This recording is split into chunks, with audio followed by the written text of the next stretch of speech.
একটা অবাক করা হাদিস শোনাই। ফাতেমা এমন একজন বউ ছিলেন যিনি তার স্বামীর কাছে কোনো আবদারি করতেন না, কোনো কিছু চাইতেন না।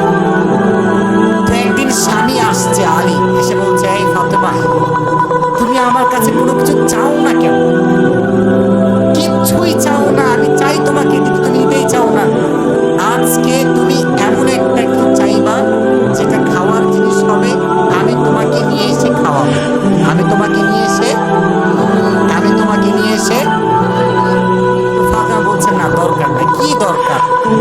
থাক না, কোনো প্রয়োজন নেই। তো আলী আজকে নাসুর বললেন, না আমি খাওয়াই ছাড়বো আজকে, বলো কি খাবা। চাওয়ার একটা লিমিটেশন আছে।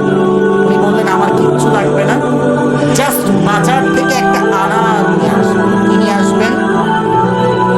আলী রাদিয়াল্লাহু তাআলা আনহু বলছে, ঠিক আছে যাও, আমি যাচ্ছি, তোমার জন্য নিয়ে আসবো একটা আনার। বের হয়েছে নেওয়ার জন্য। এই মনোযোগ দিয়ে শুনবেন হাদিসটা, মনোযোগ। বাজার থেকে একটা আনার কিনেছেন, কিনে যখন বাসায় ব্যাক করবেন, হঠাৎ করে একজন গরিব মানুষ আসছে। সে বলছে, আলী, আজ 3 দিন যাবত আমার পেটে কোনো খানা নাই, আমি বড় হত দরিদ্র মানুষ, খুবই ক্ষুধার্ত মানুষ, তুমি কি আমাকে কিছু খাওয়াতে পারবা?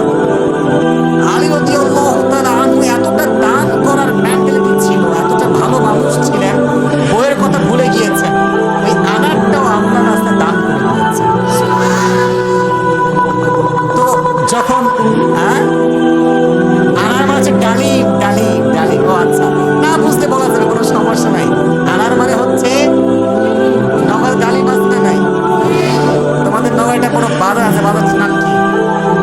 হ্যাঁ, ওখানে দেখবা নাস্তার বাবা যে সব বসে না, ফলের সব দেখবা অনেক অনেক অনেক আপনার আঙ্গুর রাখা আছে, বেদানা রাখা আছে, আছে না নাই? আপনারা বেদানাও বলেন, ডালিমও বলেন। আচ্ছা, তো দান করে দিয়েছে। তো যখন দান করে দিয়েছেন, হঠাৎ করে মাথায় আসছে, তো কার জন্য ছিল? ফাতেমার জন্য। বলেন, কার জন্য ছিল? মনটা খারাপ যে জীবনে বউ একবার চাইলো, তাও খাওয়াইতে পারলাম না, মানুষকে দিয়ে দিলাম। বাসায় আসছে, মনটা খুবই খারাপ। তো বউয়ের ভালোবাসা কাকে বলে খুব ভালো করে বুঝতে।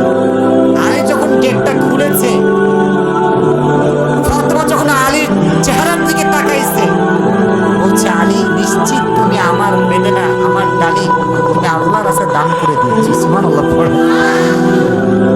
বলছে ফাতেমা, আসলেই তাই, আমি দান করে দিয়ে আসছি।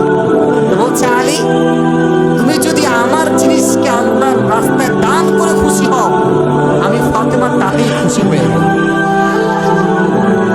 অবাক করা বিষয় দেখেন, হঠাৎ করে একজন মানুষ বাসার গেটে নক করে যায়,